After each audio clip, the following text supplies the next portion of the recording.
आशुतोष और आप सबका वेलकम करता हूं 10th क्लास के इस आज की वीडियो में। चलिए आज हम लोग पढ़ेंगे कि जीव जनन कैसे करते हैं। जो लेसन है लेसन 3 बायोलॉजी का, जो लेसन है लेसन 3, इसके बारे में हम लोग पूरा डिटेल से अच्छे से पढ़ेंगे।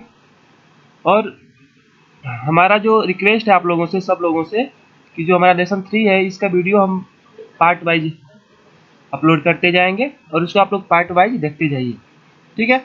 और एक रिक्वेस्ट है कि इस वीडियो को पूरा देखिए, पूरा नहीं देखिएगा तो पूरा हर चीज़ समझ में नहीं आ पाएगा। और यह जो लेसन है बहुत इंपॉर्टेंट लेसन है परीक्षा के दृष्टिकोण से। चलिए हम लोग फटाफट आज का लेसन जो है स्टार्ट करते हैं। लेसन 3 इसमें हम लोग का लेसन है जीव जनन कैसे करते हैं। ये लेसन का नाम है हाउ डू ऑर्गेनिज रिप्रोड्यूस, ठीक है। सबसे पहले हम लोग को इसको स्टार्ट करने से पहले हम लोग जनन जानना पड़ेगा। जनन होता क्या, रिप्रोडक्शन, ठीक है। तो जीवों की वह क्षमता जिससे वे अपने ही समान छोटे से जीव को जन्म देते हैं उसे जन्म कहते हैं।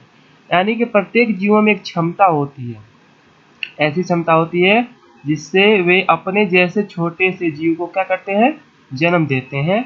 उसी को हम लोग क्या कहते हैं, जनन कहते हैं, ठीक है। इस तरह हमारे जनन का एक डिफिनेशन होता है, क्लियर। अब हम लोग देखेंगे कि जनन होता क्या है, जनन कितने प्रकार के होते हैं, जनन कैसे होता है, कहाँ होता है, ठीक है। जनन मुख्य रूप से 2 प्रकार के होते हैं। फर्स्ट है अलैंगिक जनन और दूसरा है लैंगिक जनन। अलैंगिक जनन एसेक्सुअल रिप्रोडक्शन और लैंगिक जनन सेक्सुअल रिप्रोडक्शन, ठीक है। अब हम लोग पढ़ेंगे अलैंगिक जनन के बारे में। इसमें देख लेते हैं जनन की वह प्रक्रिया जिसमें केवल एक ही जीव द्वारा नए संतान की उत्पत्ति हो जाती है। यानी कि इसमें केवल एक ही जीव, ध्यान दीजिएगा इस पे, इसमें केवल एक ही जीव है और उसी के द्वारा संतान की उत्पत्ति हो जाती है, ठीक है। उसे हम लोग क्या कहते हैं, अलैंगिक जनन, ठीक है। अथवा वैसा जनन जिसमें नर व मादा जनन अंगों की आवश्यकता नहीं होती, यानी कि मेल और फीमेल की कोई आवश्यकता नहीं होती है, तो उसे हम लोग अलैंगिक जनन कहते हैं। इसका दोनों डिफिनेशन आप लोग आसानी से, बहुत आसान है, याद कर सकते हैं। इसका जैसे में एग्जाम्पल किनमें होता है अलैंगिक जनन, तो बैक्टीरिया में होता है, कवक में होता है, शैवाल में होता है, अमीबा में होता है इत्यादि। यानी इन सब जो जीव हैं, इन सब जीवों में, ठीक है, अलैंगिक जनन होता है। उसके बाद हम लोग देखेंगे कि अलैंगिक जनन की प्रक्रिया किस किस प्रकार की होती है, इसको अच्छे से जानेंगे। पहला है आपका विखंडन या द्विखंडन, इसके बारे में हम लोग अच्छे से जानेंगे। फ्यूजन ऑफ बाइनरी फ्यूजन, इसको हम लोग फ्यूजन या बाइनरी फ्यूजन भी कहते हैं। या जब कोई कोशिका पूर्ण रूप से विकसित हो जाती है, यानी पूरा रूप से उसका विकास हो जाता है, तब उसका केंद्रक विभाजित हो जाता है और आधे आधे भाग को लेकर अलग अलग हो जाते हैं और 2 नए कोशिकाओं का निर्माण करते हैं। तो इसे हम लोग विखंडन या द्विखंडन कहते हैं। यानी कि विखंडन या द्विखंडन का मतलब सपोज हम आपको बता दें कि जैसे में कि आपका ये एक ठो कोशिका है, ठीक है। तो इसमें आपका जो एक कोशिका है पूर्ण रूप से जब विकसित हो जाती है तो यह क्या दिया है, आधे आधे भाग को लेकर अलग अलग हो जाते हैं। यानी कि यह आधा भाग इसमें से आधा कट जाता है, आधा ऐसे हो जाता है, आधा ऐसे, यानी कि एक नई कोशिका का निर्माण हो जाता है और 2 नए कोशिकाओं का निर्माण करते हैं। तो इसे हम लोग विखंडन या द्विखंडन कहते हैं। इस तरह एक विकसित कोशिका आधा आधा टूट कर या कट कर 2 अलग अलग कोशिकाओं का निर्माण कर देती है, 2 अलग अलग समझिए कि जीवों का निर्माण कर देती है। तो इस तरह आपका द्विखंडन या विखंडन होता है। चलिए ये हमारा क्लियर हो गया। उसके बाद अगला हमारा मुकुलन। अलैंगिक जनन में कोशिका के किसी भाग में बल्ब जैसा उभार बनता है और कोशिका का केंद्रक 2 भागों में विभाजित हो जाता है तथा नए जीव की उत्पत्ति हो जाती है, उसे हम लोग मुकुलन कहते हैं।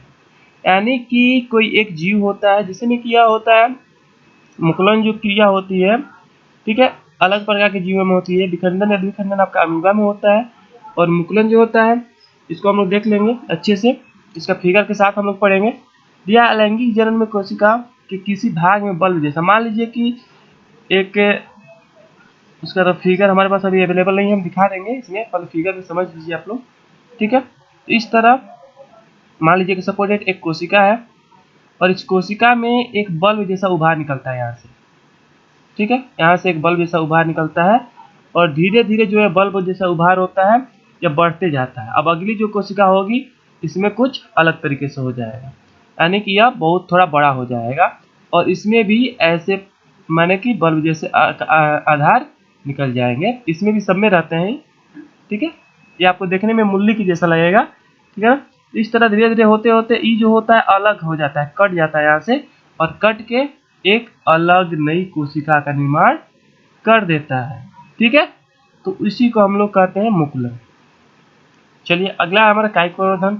जब पौधों को किसी कायिक भाग जैसे जड़ अथवा तना या पत्ती के द्वारा प्राकृतिक अथवा कृत्रिम रूप से नया पौधा विकसित होता है अथवा किया जाता है, तब इस प्रकार के अलैंगिक जनन को हम लोग क्या कहते हैं, कायिक प्रवर्धन। जैसे में कि आलू जो होता है उसमें आप लोग देखे होंगे, इसको हम लोग आँख कहते हैं, इसका नोड जो होता है इसको हम लोग काट देते हैं, और ये जो नोड होता है इसको मिट्टी के अंदर दबा दिया जाता है, यानी कि इसको ऊपर की ओर करके ऐसी नोड से एक नया पौधा, हमारा कायिक प्रवर्धन क्लियर होता है। अब हम लोग देखेंगे कायिक प्रवर्धन निम्नलिखित दो विधियों द्वारा पूरी की जाती है। पहला होता है प्राकृतिक विधि और दूसरा होता है कृत्रिम विधि। इन दोनों विधियों के बारे में अच्छे से देखेंगे। इन दोनों विधियों में हम लोग देखेंगे पहला प्राकृतिक विधि, नेचुरल मेथड। दिया प्राकृतिक विधि द्वारा कायिक की निम्नलिखित विधियां हैं। कौन कौन सी विधियां हैं देख लेते हैं। दिया है कि पहला जड़ द्वारा कायिक प्रवर्धन होता है, दूसरा तनों द्वारा होता है, तीसरा पत्तियों द्वारा होता है। इस तरह इन विधियों के द्वारा पौधों में कायिक प्रवर्धन होता है। या कुछ पौधे जैसे शकरकंद और दहलिया एक फूल है कि जड़ भोजन इकट्ठा करने के कारण फूलकर मोटी हो जाती है। शकरकंद यानी कि देखे होंगे आप लोग, उसकी जो जड़ होती है फूलकर मोटी हो जाती है। अब जब इन जड़ों की मिट्टी को नमी की उपस्थिति में लगा दिया जाता है तो इनमें से नए पौधे निकल आते हैं। अमरूद, शीशम और सागवान की जड़ों पर भी कलिकाएं होती हैं, जिसके द्वारा कायिक प्रवर्धन संभव हो जाता है। इस तरह हमारा ये होता है क्लियर। उसके बाद तनों द्वारा देख लेते हैं। कुछ पौधों के तनों पर कलिकाएं पाई जाती हैं, जिससे नए तने निकलते हैं और पौधों के रूप में विकसित हो जाते हैं। जैसे में आलू हो गया, अदरक हो गया, हल्दी हो गया, प्याज या लहसुन हो गया, केला इत्यादि। इस सब में तनों के द्वारा कायिक प्रवर्धन होता है। उसके बाद पत्तियों के द्वारा किन में होता है, तो अजूबा या ब्रायोफिलम, जिसको हम लोग पत्ता चट्टा भी कहते हैं। पत्तियों में कटे हुए, यानी यहाँ पे किनारे, पत्तियों के कटे हुए किनारे होते हैं। ठीक है, जैसे में कि सपोज एक पत्ती है, यहाँ पे कटा हुआ किनारा होगा, यहीं से इस पे कहीं मिट्टी पड़ गया तो यहाँ से एक नया पौधा निकल जाता है। तो यदि ये पत्तियां नमीयुक्त मिट्टी में गिरती है तो इनके किनारे नए पौधे उग जाते हैं और इस प्रकार एक पौधा विकसित हो जाता है। इस तरह पत्तियों के द्वारा भी कायिक प्रवर्धन हो जाता है। अब हम लोग पढ़ेंगे आगे कृत्रिम विधि। वो आपका प्राकृतिक विधि था, दूसरा है आपका कृत्रिम विधि। कृत्रिम विधि में हम लोग देख लेते हैं। कृत्रिम विधि की कुछ निम्नलिखित है। पहला है कलम लगाना।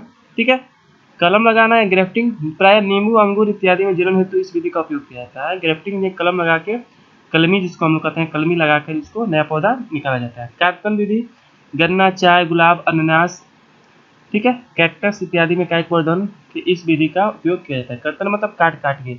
इसमें गन्ना हम लोग लगाते हैं तो गन्ना एक ऐसा पौधा होता है, इसका स्टेम यहाँ पे देखिएगा तो नोड निकला रहता है। जहाँ जहाँ नोड रहता है इसको यहाँ से काट दिया जाता है और इसको फिर मिट्टी में इस तरह करके दबा दिया जाता है। यहाँ पे नोड रहेगा और ऊपर से मिट्टी डाल दी जाएगी। जब ये नोड बड़ा होगा तो यहाँ से पौधा निकल जाएगा। इस तरह हमारा होता है। उसके बाद दाब लगाना, चमेली, जूही जैसे पौधों में इस विधि का उपयोग किया जाता है। दाब लगाना का मतलब लेबरिंग के द्वारा, यानी चमेली जो फूल है, जूही, इन पौधों में उसको कट के वहाँ पे उसको बांध के, ठीक है, प्रेशर के द्वारा एक जड़ को निकाला जाता है, जिससे एक नया पौधा निकल जाता है। इस तरह इस विधि से हम लोग नया पौधा निकालते हैं। यह सब कृत्रिम मेथड है। उसके बाद कली रोपण। इस विधि द्वारा गुलाब तथा अन्य पौधों में कायिक का प्रवर्धन किया जाता है। यानी कि कली को रोप के, बड जो उसमें नोड होते हैं, बड होते हैं, कलिकाएं जो होती हैं, उनको रोप के एक नए पौधे को निकाला जाता है। ठीक है, आगे हम लोग देखते हैं कायिक प्रवर्धन से क्या क्या लाभ होते हैं। ये कायिक प्रवर्धन से क्या क्या लाभ होते हैं दिया है। कायिक प्रवर्धन के विभिन्न लाभ हैं। पहला है कायिक प्रवर्धन के द्वारा कुछ पौधों के बीजों में नए पौधे उपजाने की क्षमता नहीं होती। यानी कुछ ऐसे पौधे होते हैं जिनका बीज तो होता है लेकिन उनमें नया पौधा उपजाने की क्षमता नहीं होती है, इसलिए इस विधि का उपयोग करके उनकी जातियों क्या कहता है, कायम रखा जाता है। जैसे में गन्ना में तो बीज होता है लेकिन उसमें उसको नया पौधा उगाने की क्षमता नहीं होती। केला में, आलू में बीजहीन अंगूर, यानी कुछ ऐसे पौधे होते हैं जिनमें बीज नहीं होता है, उनको भी इस विधि के द्वारा उनकी जाति को हम लोग कायम रख सकते हैं। दूसरा, इस विधि द्वारा पौधों की जातियों की शुद्धता को कायम रखा जाता है। यानी कि इस विधि के द्वारा उसी पौधे की, उसी जाति को हम लोग शुद्ध जाति से शुद्ध जाति की तरह रख सकते हैं, यानी कि उसमें कोई मिलावट नहीं हो सकता। ठीक है, इस तरह कायिक प्रवर्धन से हानियां। कायिक प्रवर्धन द्वारा उत्पन्न पौधों में बीमारियां लगने, उत्पादन कम होने की अथवा मर जाने की संभावना अधिक रहती है। यानी इनसे जो पौधा निकलता है उनमें मर जाने की, यानी कि उसमें बीमारी लगने की बहुत ज़्यादा संभावना रहती है। ठीक है, उसके बाद है अलैंगिक जनन, जिसको हम लोग अगले चैप्टर में, अगले पार्ट में पढ़ेंगे। तो हमारे साथ इसी तरह लगातार बने रहिए। ठीक है, और हमारे वीडियो को पूरा देखा कीजिए, तब समझ में आएगा। कोई भी प्रॉब्लम होता है तो बेझिझक होकर हमारे चैनल पे कमेंट कीजिए, हम उसका सोल्यूशन डायरेक्ट आपको शेयर करेंगे। ठीक है, फिर मिलते हैं अगले पार्ट्स में, तब तक के लिए धन्यवाद।